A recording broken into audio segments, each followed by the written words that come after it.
আল্লাহর নবী বলেন লা তাহাসাদু ওয়া লা তাদাবারু ওয়া লা তাবাগাযু ওয়া কুনু ইবাদাল্লাহি ইখওয়ানা।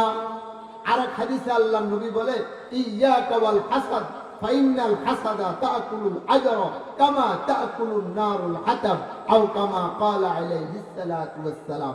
আমার থাক আরেকজনের না থাক, এটাকে বলা হয় হিংসা। তার থাক আমাকেও আল্লাহ দে, এটাকে হিংসা বলে না। আমাদের সমাজে, আমাদের গ্রামে, আমাদের পরিবারে, আমাদের সংসারে, আমাদের ঘরে হিংসা আসেনি নাই বলেন? আমাদের অন্তরে হিংসা আছে না নাই? আমাদের মা বোনরা যারা ঘরে বসবাস করে, আমি অতদিন এই ঘরে সর্দার ছিলাম, যখন আমার দেবর বিবাহ করছে, তার যদি সম্মান হয়, তার থাক যদি সুন্দর হয়, তার ঘরের আচার ব্যবহার যদি সুন্দর হয়, শাশুড়ি যদি তাকে একটু ভালো জানে, শ্বশুর যদি একটু ভালো জানে, বড় বউ হিংসা করা আরম্ভ করে। কথা বলেন ঠিক না বেঠিক? এলাকাতে, সমাজে, গ্রামে একজন মানুষ নামি দামি ছিল, আরেকজন নতুন করে গজায় উঠতেছে, তাকে কেমনে গজাই উঠতে না পারে, তাকে কেমনে ধাবা থাবা দিয়ে তাকে যেন ফিসপা করে দিবে, এই জন্য হিংসা করে।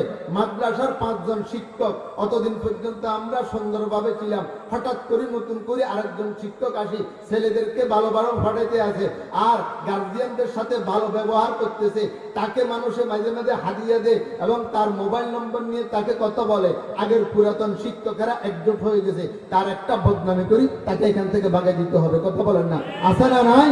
এটাকে বলা হয় হিংসা। আল্লাহর নবী বলে ইন্নাল হাসাদা তাকুলুল আজরা কামা তাকুলুন নারুল হাতাব আও কামা ক্বালা আলাইহিস সালাতু ওয়াস সালাম। হিংসুকের 3 কাম হারাম। বলেন হিংসুকের কয় কাম হারাম? 1 নম্বর, হিংসুকের গুম হারাম। যার অন্তরে হিংসা, এই ব্যক্তি শুধু হিংসা করে, আমি নিচে চলে যেতেছি, অমুক উপরে উঠে যেতেছে, ঘুমাইতে গেলে তার ঘুম আসে না, শান্তি আসে না, তার কাছে চটপট চটপট লাগে। নম্বর 2, খাইতে গেলে তার খানো ভালো লাগে না, রুচি নষ্ট হয়ে গেছে। কেন? আমার ইজ্জত সম্মান কমে যেতেছে, আরেকজনকে মানুষ ইজ্জত সম্মান করে। হিংসুকের গুম হারাম, হিংসুকের রুচি হারাম। সবচেয়ে বড় কথা, হিংসুকের কোন ইবাদত আল্লাহর দরবারে কবুল হয় না। আল্লাহর নবী বলে ইন্নাল হাসাদা তাকুলুল আজরা কামা তাকুলুন নারুল হাতাব। হিংসা মানুষের নামাজকে, রোজাকে, হজকে, যাকাতকে, দানকে, সদকাকে, জিকিরকে, আজকারকে, তাবলীগকে, এক কথায় যত প্রকারের ইবাদত আছে সব প্রকারের ইবাদতকে এভাবে নষ্ট করে ফেলে, এভাবে খাইয়া ফেলে, যেরকম আগুন লাগাইলে নারিকেলের পাতা, সুপারি পাতা, শুকনা কাঠ, শুকনা বাঁশ যেভাবে ধা ধা করে জ্বলিয়া ছাই হইয়া যায়। যে ব্যক্তির অন্তরে হিংসা আছে, নামাজ পড়বে, নামাজ নষ্ট হবে, রোজা রাখবে, রোজা নষ্ট হবে, জিকির করবে, জিকির নষ্ট হবে, তাবলীগ করবে, তাবলীগ নষ্ট হবে, দান সদকা করবে, দান সদকা নষ্ট হবে। এটা কি আমার কথা না নবীর কথা? বলেন কার কথা? মুহাম্মদুর রাসূলুল্লাহ সাল্লাল্লাহু আলাইহি ওয়াসাল্লামের কথা। কোন ব্যক্তি যদি অস্বীকার করে, তার ঈমান থাকবে না। ইয়াকা ওয়াল হাসাদ, বাঁচি থাকো হিংসা থেকে। ইয়াকা ওয়াল হাসাদ ফাইনাল হাসাদা, হিংসা তাকুলুল আজরা, তোমার ইবাদত বندگی সবকিছু নষ্ট হয়ে যায়। কামা তাকুলুন নারুল হাতাব, যেরকম আগুনে কলা পাতা, নারিকেলের পাতা, সুপারি পাতা, আমগো গ্রাম্য ভাষা বলে হানজাল, হানজাল দিয়ে আগুন ধরায়, যেরকম আগুন ধরাতে ধা ধা করিয়া আগুনে ধরিয়া আগুন ধরায়, এভাবে তোমার সব ইবাদতকে নষ্ট করে দিব। বলেন নাউযুবিল্লাহ।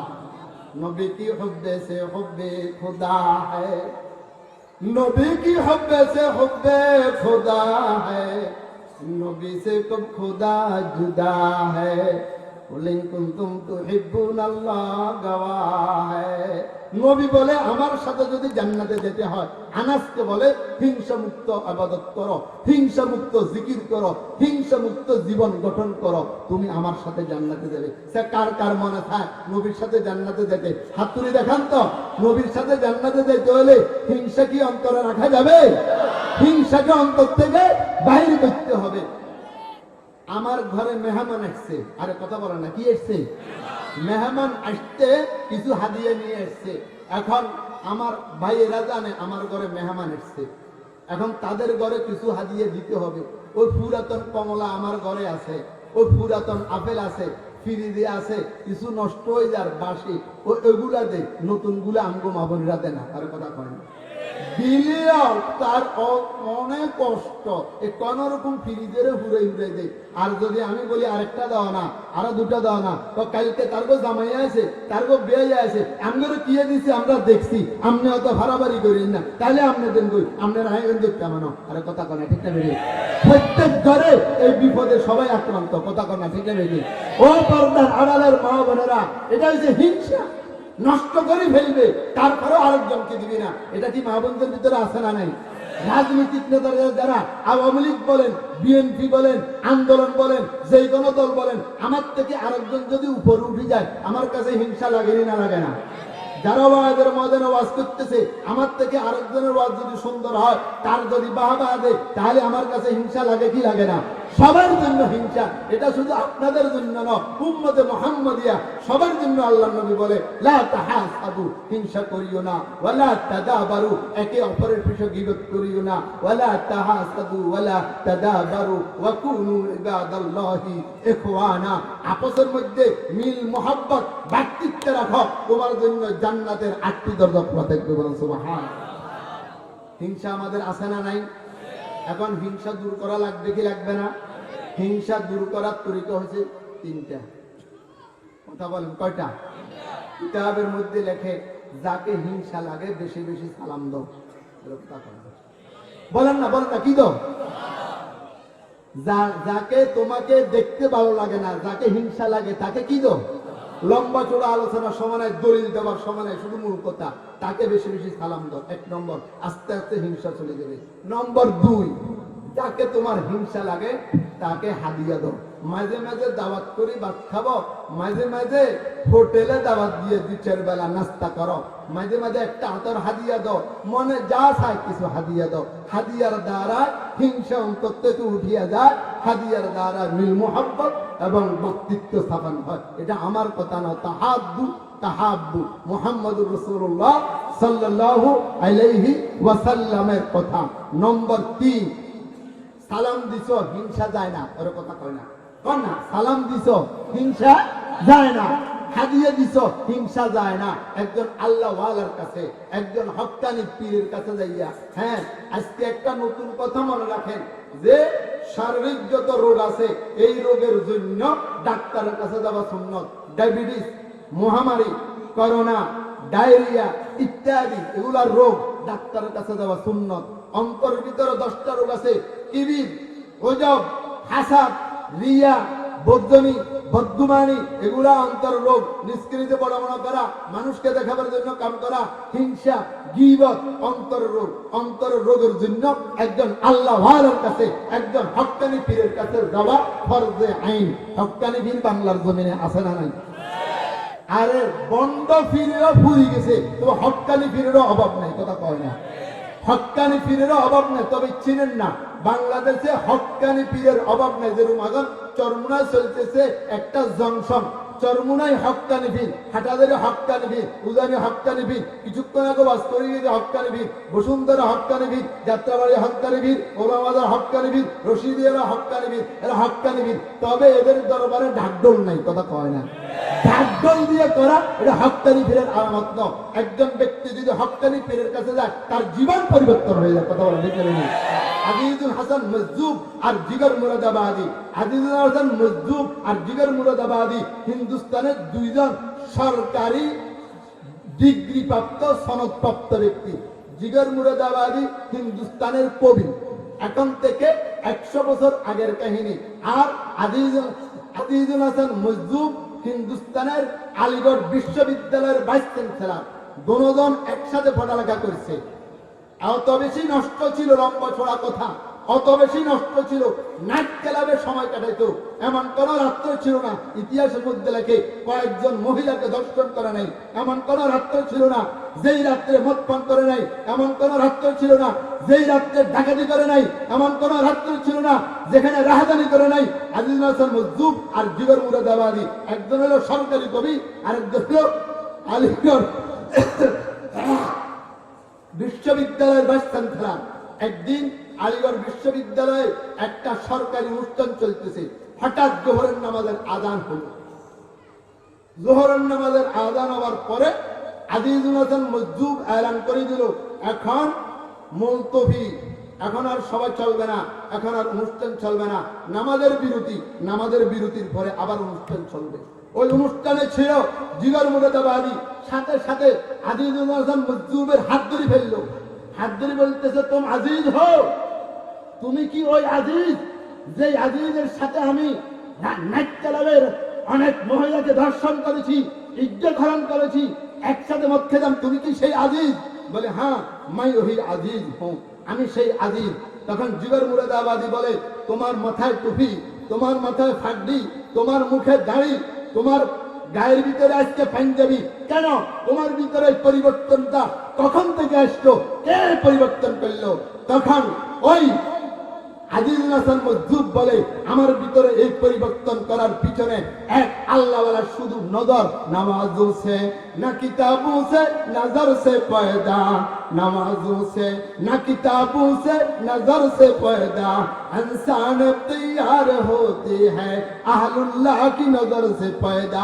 हकीमुल उम्मत की एक नजर ने अजीजुल हसन को तब्दील कर दिया। सुभान अल्लाह बोले, हकीमुल उम्मत আশরাফ আলী থানভী রহমতুল্লাহ আলাইহির নজরে আমাকে পরিবর্তন করে দিল। জিগর মুরাদাবাদী সরকারি কবি ছিল বলে আমার মনে চায় সেই আশরাফ আলী থানভীকে আমি একবার দেখব। আজিজুল হাসান বলে, এই দরবার সে দরবার না, তোমার মনে চাইলেই দেবে, তার থেকে অনুমতি নিতে হবে। চিঠি লিখলেন থানভী রহমতুল্লাহ আলাইহির দরবারে যে সরকারি কবি আজিজুল হাসান মজজুব থানা ভবন আপনার সাথে দেখা করতে চায়। হুজুর চিঠির উত্তর দিল, অমুক দিন আসর নামাজের পরে তোমাদেরকে সময় দিলাম। আজিজুল হাসান মজজুব জিগর মুরাদাবাদীকে নিয়ে আসর নামাজ পড়লেন থানা ভবনে। থানভী রহমতুল্লাহ আলাইহি চা এবং হিন্দুস্তানের বিস্কুট, আমাদের বাংলাদেশে এটাকে বলা হয় বেলা বিস্কুট, হিন্দুস্তানে পাপ্পা বলা হয়। লাল চা দিয়ে পাপ্পা দিয়ে মেহমানদারি গেল, সময় হলো 10 মিনিট। নাস্তা করাবার পরে বলতেছে, আনে কা মাকসাদ বাতাও, কেন আসলে বলো? যেহেতু থানভীর সময়ের কদর ছিল, যিনি 2000 কিতাব লিখে গেছে। সুবহানাল্লাহ। আমাদের এখানে আমরা যারা আছি 2000 কিতাব অনেকে চোখে দেখি নাই, সেই থানভী রহমতুল্লাহ আলাইহি 2000 কিতাব লিখে গেছে। 70 বছর বয়সে তাদের হায়াতকে হায়াত বলা হয়। আমরা যদি 100 বছর বাঁচি, মরে গেলে আমাদের কোনো ফলাফল নাই। কথা বলেন ঠিক না বেঠিক? তখন জিগর মুরাদাবাদী বলে, হযরত মেরে লিয়ে 4 दुआएं करना, আমি আপনার কাছে আসছি 4টা দোয়া চাই। 1 নম্বর, मैं शराब पीना बंद कर दूं, আমি যেন শরাব পান করা যেন বন্ধ করে দিই। আমি দৈনিক কমপক্ষে 10 কেজি শরাব পান করি, এই দোয়াটা করেন। 2 নম্বর, আমার মুখে যেন দাড়ি ছড়িয়ে আসে। নম্বর 3, আমি যেন হজ করতে পারি। নম্বর 4, আর আমার মৃত্যুর সময় আমার মুখ দিয়ে যেন বাইর হয় লা ইলাহা ইল্লাল্লাহ, লা ইলাহা ইল্লাল্লাহ, লা ইলাহা ইল্লাল্লাহ, লা ইলাহা ইল্লাল্লাহ মুহাম্মাদুর রাসূলুল্লাহ। থানভী রহমতুল্লাহ আলাইহি আল্লাহকে বলে, আয় মালিক, আয় মালিক, जिगर के बारे में 4 दुआओं को कबूल कर ले। बस শেষ। চলে এসো জিগর মুরাদাবাদী থানভী রহমতুল্লাহ আলাইহির দরবার থেকে আসিয়া শরাব পান করা বন্ধ করে দিয়েছে। আলহামদুলিল্লাহ। শরাব পান করা যখন বন্ধ করে দিয়েছে, অসুস্থ হয়ে গেছে। হঠাৎ গাড়ি ব্রেক ধরলে গাড়ি অ্যাক্সিডেন্ট হয়। কথা কয় ডাক্তাররা বসলো, টিম বসলো, সরকারি ভাবে 7 জন ডাক্তার। কি করা যায় জিগরকে? জিগর কোনো রোগ নেই। ডাক্তাররা বলল, আগে আপনি 10 কেজি পান করতেন মদ, এখন কমপক্ষে 5 কেজি 7 কেজি আস্তে আস্তে কমান, না হয় আপনি 1 বছরের মাথা মারা যাবেন। আর যদি শরাব পান করা যদি শুরু করেন, আপনি 12 বছর বাঁচবেন। জিগর মুরাদাবাদী বলে, সেই থানভীর দোয়া নিয়ে আসছি, শরাব পান না করিয়া 1 বছর বাঁচতে রাজি আছি, শরাব পান করি 12 বছর বাঁচতে রাজি নেই। আল্লাহু আকবার। শরাব পান করা বন্ধ করে দিল। কিতাবের মধ্যে লেখে 7 দিনের মাথায় জিগর মুরাদাবাদী পুরা সুস্থ হয়ে গেছে। আলহামদুলিল্লাহ। 1 নম্বর দোয়া কবুল হয়েছে না হয় না? নম্বর 2, তখন হজ করতে যেত মানুষ, বোম্বাই দিয়ে যেতে লাগতো 3 মাস, আসতে লাগতো 3 মাস। তখন আমাদের বাংলাদেশের অনেক মানুষ বোম্বাই যেত, ওই জাহাজ চলে গেছে বোম্বাইতে চলিয়ে যেত, তাদেরকে তো বোম্বাই হাজির, ওর কথা কয় না। জিগর মুরাদাবাদী রওনা দিলেন হজে, যেতে লাগলো 3 মাস, আসতে লাগলো 3 মাস। 6 মাসে দাড়ির ভিতরে আর ফুল লাগায় না। 6 মাসে জিগর মুরাদাবাদীর দাড়ি হয়ে গেছে সুন্নতি দাড়ি। আলহামদুলিল্লাহ। হজ করিয়ে এসলো, দাঁড়িয়ে মুখে চলে এসলো। এখন বোম্বাই বন্দরে নামি রিক্সা করে রওনা দিছে। রিক্সা হিন্দুস্তান যারা গেছেন তারা দেখবেন আমি যখন গেছিলাম 90-তে, তখন রিক্সা ছিল হিন্দুস্তানের, পিছনের 2 চাক্কা আছে, সামনের চাক্কা নেই। পিছনের 2 চাক্কা থেকে 2টা বাঁশ আসে, বাঁশের কান্দলে রিক্সাওয়ালা দৌড়ে। এটা হচ্ছে হিন্দুস্তানের রিক্সা। জিগর মুরাদাবাদী হিন্দুস্তানে ওই বোম্বাই বন্দর থেকে নিজের গন্তব্যস্থানে যেতেছে রিক্সা করি। রিক্সাওয়ালা ছিল হিন্দু, অমুসলিম, সে মুসলমান ছিল না। সে একটা কবিতা কর, চলো দেখ কর আও হাল জিগর কা, চলো দেখ কর আও হাল জিগর কা, সুনা হুঁ কে কাফের মুসলমান হুয়া হ্যায়। মনে বড় আশা জিগর মুরাদাবাদীকে দেখার জন্য। আগে সেই মুসলমান নামে নাস্তিক ছিল, মুসলমান নামে নেট খেলাবে সময় নষ্ট করত, মুসলমান নামে সেই ব্যক্তি মদ পান করত। শুনলাম নাকি থানা বন্ধে তার জীবন পরিবর্তন হয়ে গেল। মনে চায় জিগর মুরাদাবাদীকে দেখার জন্য। জিগর মুরাদাবাদী রিক্সা বসে বসিয়া রিক্সাওয়ালার আওয়াজ শুনে আর রিক্সাওয়ালাকে বলে রুক যা রুক যা। দাঁড়াইলো, রিক্সাওয়ালার সামনে দিয়ে বলে তুম জিগর কো জানতে হো, তুমি কি জিগরকে চিনো কিনা? বলে না না, আমি বহুদিন আগে জিগরকে দেখছি, এখন বহুদিন জিগরকে দেখি না। জিগর মুরাদাবাদী বলে দেখলো मैं ही जिगर हूँ, আমি হইলাম জিগর। কিতাবের মধ্যে লেখে থানবী রহমতুল্লাহ আলাইহি, রিক্সাওয়ালা সাথে সাথে কালিমা পড়ি মুসলমান হয়ে গেছে। ও ভাই ও দোস্ত বুজুর্গ, কিতাবের মধ্যে লেখে শরাব পান করা বন্ধ করলো, হজ করলো, দাড়ি মুখে আসলো, 18 বছর জীবিত ছিল। দুয়ার পরে মরবার 1 সপ্তাহ আগ থেকে জিগর মুরাদাবাদী সব কথা বন্ধ করে দিল, শুধু মুখ দিয়ে বাইর হওয়া আরম্ভ করলো, লা ইলাহা ইল্লাল্লাহ, লা ইলাহা ইল্লাল্লাহ, লা ইলাহা ইল্লাল্লাহু মুহাম্মাদুর রাসূলুল্লাহ।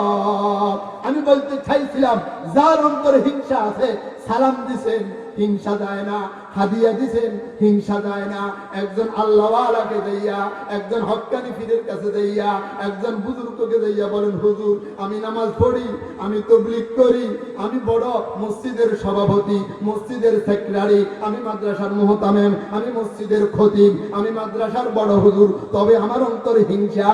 কিতাবের মধ্যে লেখে ক্বালা রাসূলুল্লাহ সাল্লাল্লাহু আলাইহি ওয়াসাল্লাম, ইযা সামি'তুমুল জিবালা যালা আন মাকানিহি ফাসাদ্দিকুহু ওয়া ইযা সামি'তুমুল জিবিল্লাতা যালা আন মাকানিহি ফালা তুসাদ্দিকুহু। যদি তোমরা শোনো একটা পাহাড় এক জায়গা থেকে আরেক জায়গায় হাঁটি হাঁটি চলে গেছে, তাহলে বিশ্বাস করিও। আর যদি শোনো একজন মানুষ হিংসা করত, একজন মানুষ গীবত করত, একজন মানুষ সুদ খাইত, একজন মানুষ ঘুষ খাইত, পরিবর্তন হয়েছে, মনে করিও মিথ্যা কথা। কিতাবের মধ্যে লেখে, তাহলে পরিবর্তন কিভাবে হবে? উলামায়ে কেরাম বলে, মুহাদ্দিসিন মুফাসসিরিন বলে, সারা দুনিয়ার মুআররিখিন বলেন, একজন আল্লাহওয়ালার কাছে যাও, একজন আল্লাহওয়ালাকে যাইয়ে বলো, নামাজ রোজা পড়ি সুদ থাকতে পারি না, নামাজ রোজা করি ঘুষ থাকতে পারি না, নামাজ রোজা পড়ি মিথ্যা কথা থাকতে পারি না, নামাজ রোজা করি হিংসা থাকতে পারি না।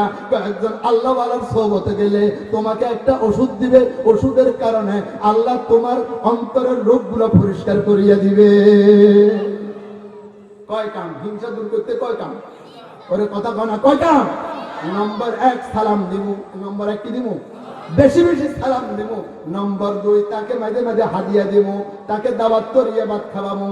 যদি এই 2 কাজে যদি হিংসা যদি না যায়, তাহলে একজন আল্লাহওয়ালা একজন হক্কানি পীরের কাছে যাইয়া বলবেন, হুজুর যেরূপ ডাক্তারের কাছে যাইয়া নিজের কোনো রোগ থাকলে রোগের কথা যদি না বলে, তাহলে আপনার রোগ ভালো হবে না। ডাক্তারের কাছে যাইয়া বলতে হবে, ডাক্তার মানে রুহানি ডাক্তার, হক্কানি পীরের কাছে যাইয়া বলতে হবে, হুজুর আমার টুপি, আমার ফাঁকডি, আমার জামা, আমার জিকির, আমার দাড়ি দেখি আপনি মনে করছেন আমাকে আব্দুল কাদের জিলানী, তবে আমার অন্তরে হিংসা, তবে আমি জেনা করি, তবে আমি ফেসবুকের ভিতরে রাত্রে ঘুম যাই না, আমি নেট চাই, আমি এমন আজকের এই নেট, আজকের ফেসবুক, আজকের এই যে বড় বড় মোবাইল আছে, এগুলোটা একটা বেশ্যাখানা, একটা বেহায়াখানা, একটা সিনেমার থেকে মারাত্মক। কথা বলেন ঠিক না?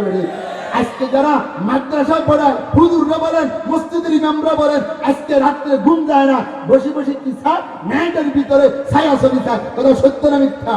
আল্লাহ পাক কোরআনে কারিমে বলে, ওয়াজারু যাহিরাল ইসমি ওয়া বাতিনা, প্রকাশ্য গুনাহ তো ছাড়বা, মিথ্যা কথা ছাড়বা, প্রকাশ্য গুনাহ ছাড়বা, সুদ ছাড়বা, ঘুষ ছাড়বা। তবে তুমি মুশরির তলে শুইয়া শুইয়া নেট ছাও, এটাও তুমি ছাড়ো। তবে তোমার অন্তরে হিংসা আছে, তুমি এটাও ছাড়ো।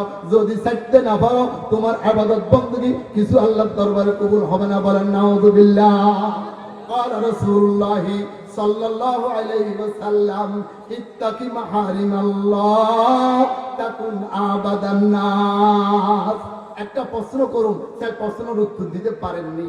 ইবাদত করার দাম বেশি না গুনাহ ছাড়ার দাম বেশি? আলহামদুলিল্লাহ, সঠিক উত্তর, গুনাহ ছাড়ার দাম বেশি। আল্লাহর নবী বলে ইত্তাকি মাহারিমাল্লাহ, হারাম কাজ থেকে বাঁচি থাকো, গুনাহ থেকে বাঁচি থাকো। আসমানের নিচে জমিনের উপরে তুমি সবচেয়ে বড় বুজুর্গ। বলেন সুবহানাল্লাহ। ইবাদত বندگی ফরজগুলো ঠিকঠাক, নফল ইবাদত যদিও কম হয় সমস্যা নাই, তবে সুদ খাবো না, ঘুষ খাবো না, মিথ্যা কথা বলবো না, হিংসা করবো না, গীবত করবো না, ক্রিমিনালি করবো না। এই রোগগুলো আমাদের ভিতরে আছে না নাই? রোগে ভরা মসজিদের ইমাম সাহেব, রোগে ভরা এলাকার প্রতিনিধি, রোগে ভরা এলাকার মাতব্বর। কথা বলেন ঠিক না বেঠিক? রোগে ভরা বড় ডাক্তার। এই জন্য ভাই ও দোস্ত বুজুর্গ, আল্লাহ ওয়ালাদের সোহবত ছাড়া আমাদের পরিবর্তন হওয়ার কোনো কারণ আর কোনো উসিলা নাই। হক্কানি উলামায়ে কেরামের দরবারে যেতে হবে, না হয় আমাদের দুনিয়াও শেষ, আখিরাতও শেষ। এরপরে আমি একটা আমলের কথা বলি, আমার কথা শেষ করব। আল্লাহ আমাকেও আমলের নিয়তে বলার তৌফিক দান করুন। শুনবেন নি? কে কে আমার নিয়তে শুনবেন? বলুন তো দেখি। আল্লাহ তৌফিক দান করেন। আপনাদের দেশে ফজর নামাজ হয়নি? মাশাআল্লাহ। আপনারা কি আগামীকালকে ফজর নামাজ পড়বেন নি ইনশাআল্লাহ? কে কে ফজর হাত তুলে দেখান তো। আচ্ছা, হাত নামান। কিতাবের মধ্যে লেখে যে ব্যক্তি ফজর নামাজ পড়িয়া সূর্য ওঠা পর্যন্ত মসজিদে বসে থাকবে, ৬০টা হযরত ইসমাইলের বংশধরের গোলাম আজাদ করা সওয়াব হবে। আরেক, এটা কিতাব না, হাদিস। আর এক হাদিসে লেখে ৪৮,০০০ দিনার আল্লাহর রাস্তা সত্য করলে যে সওয়াব হবে সূর্য উঠা পর্যন্ত বসে থাকলে। সূর্য উঠে ৬টা ১৭ মিনিটে। আর লেখে ১০ মিনিট পরে যদি ২ রাকাত ইশাকের নামাজ পড়ে, ক মিনিট পরে বলেন? ১৭ মিনিট আরো ১০ মিনিট পেয়েছে ২৭ মিনিট। ১০ আগে আসছিল ২৩ মিনিট, এখন এটা বাদ। মুফতিয়ানে কেরাম বলে ১০ মিনিট পরে ইশা পড়া যায়। ক আল্লাহ তাকে একটা কবুল হজ, একটা কবুল উমরা সওয়াব দান করবে। সাহাবায়ে কেরাম এদিক সেদিক তাকাতে আছে। ২ রাকাত ইশা, হজ করতে ৩ লাখ, উমরা করতে ১.৫ লাখ, কবুল হইছে না না হইছে কোনো গ্যারান্টি নাই। আল্লাহর নবী কয়, এরে উম্মত রে, এদিক সেদিক তাকাইছ না রে, আমার উম্মত হচ্ছে ফার্স্ট ক্লাস অফিসার। অফিসের মধ্যে ৫০ জন লোক থাকে, তোর মধ্যে প্রধান থাকে। আর কথা কয় না, থাকেনি না থাকে না? ইয়ে হয়েছে এই অফিসের হেড। এই মেয়ে আইয়ে ১১টা বাজে, ১১টা বাজে আসার পরে, আসার সাথে সাথে পত্রিকা একটা দিছে, এটার কোনো পয়সা নাই, চা দিছে, চা সরকারি ভাবে বেসরকারি ভাবে এমিয়ার লাইফ ফ্রি। এরপরে কাগজ কয়েকটার মধ্যে দস্তখত করছে, এরপরে এমিয়ার চলে যায়। এমিয়ার বেতন ৬০,০০০ টাকা। কয় হাজার টাকা? বলে না ৬০০০ টাকা। আর সকাল ৮টা বাজে আসছে, ৫টা বাজে দেবো, হাতের বেতন ১০,০০০ টাকা। তো আমার উম্মত ফার্স্ট ক্লাস অফিসার, কাম হবে কম, আমল হবে বেশি। ২ রাকাত ইশাকের নামাজ পড়বে, তাম্মাতিন তাম্মাতিন তাম্মাতিন, পরিপূর্ণ হজ, পরিপূর্ণ হজ, পরিপূর্ণ হজ, পরিপূর্ণ উমরা সওয়াব দান করবে। নাম্বার ২, যে ব্যক্তি ২ রাকাত ইশাকের নামাজ পড়বে, শরীরের মধ্যে ৩৬০ জোড়া, এক একটা জোড়ার হক আদায় করতে হয় প্রত্যেক দিন। একবার আলহামদুলিল্লাহ বললে, একবার আল্লাহু আকবার বললে একটা হক আদায় হয়। সাহাবায়ে কেরাম বলে, ওমাই ইউতিকু ইয়া যালিম ইয়া রাসূলুল্লাহ, কে ৩৬০ বার সুবহানাল্লাহ কইব, ৩৬০টা জোড়ার হক আদায় হবে। আল্লাহর নবী বলে, ২ রাকাত ইশাকের নামাজ পড়লে আল্লাহ ৩৬০ জোড়ার হক আদায় করে দেবে। নাম্বার ৩, যে ব্যক্তি ২ রাকাত ইশাকের নামাজ পড়বে, আল্লাহ পাক রব্বুল আলামিন আজকে থেকে কালকে ইশা পর্যন্ত তার যত সমস্যা আছে সমস্যার সমাধান আল্লাহ করবে। সুবহানাল্লাহ। নম্বর ৪, কিয়ামতের ময়দানে বলবে, এই ব্যক্তির ফরজ গন্ডগোল আসেনি, যেহেতু সর্বপ্রথম নামাজের হিসাব হবে। হ্যাঁ, মাঝে মাঝে ফরজ থাকছে, নফল পড়ছিনি, দেখ কোনোদিন নফল পড়ে না। তবে সারা দুনিয়া নুরানি মাদ্রাসার ওয়াজও ছিল, হাফিজুর রহমান সিদ্দিকী আইছে, দেশের মানুষ টানুষ কমা ছিল, অল্প বোকা মানুষ হয়েছিল। ইউসুফ কাসিমি দাগনমুনি আশরাফুল মাদান মোহতাম সাহেব ওয়াজ করিবার পরে হাতে মাঝে মাঝে ইশাকের নামাজ পড়ছে। ও বন্দারে, ও আমার, ও ফেরেশতারা সাক্ষী দাগ, এই ব্যক্তি ফরজের ভিতরে গন্ডগোল ছিল, মাঝে মাঝে যে ইশাক পড়ছে, আওয়াবিন পড়ছে, তাহাজ্জুদ পড়ছে, নফলগুলা দিয়ে ফরজের ক্ষতিপূরণ করে দেবেন। সুবহানাল্লাহ। বস আমার কথা শেষ। আগামী কালকে থেকে ২ রাকাত ইশাক পড়িয়া এই ৬০টা আমলের ভাগী হইয়া এই সাইটটা পরিপূর্ণের ভাগী হইয়া ফার্স্ট ক্লাস অফিস হওয়ার জন্য কে কে চেষ্টা করবেন? হাত তুলে দেখান তো ইনশাআল্লাহ। ও পর্দার আড়ালের মা বোনেরা, আপনারাও চেষ্টা করবেন, 2 রাকাত ইশরাকের নামাজ পড়বেন, আর যে কথাগুলো বলেছি হিংসা মুক্ত জিন্দেগি গঠন করেন। আল্লাহ নবীর সাথে আমাদের হাসর করবে। ওয়া আখিরু দাওয়ানা আলহামদুলিল্লাহি রাব্বিল আলামিন।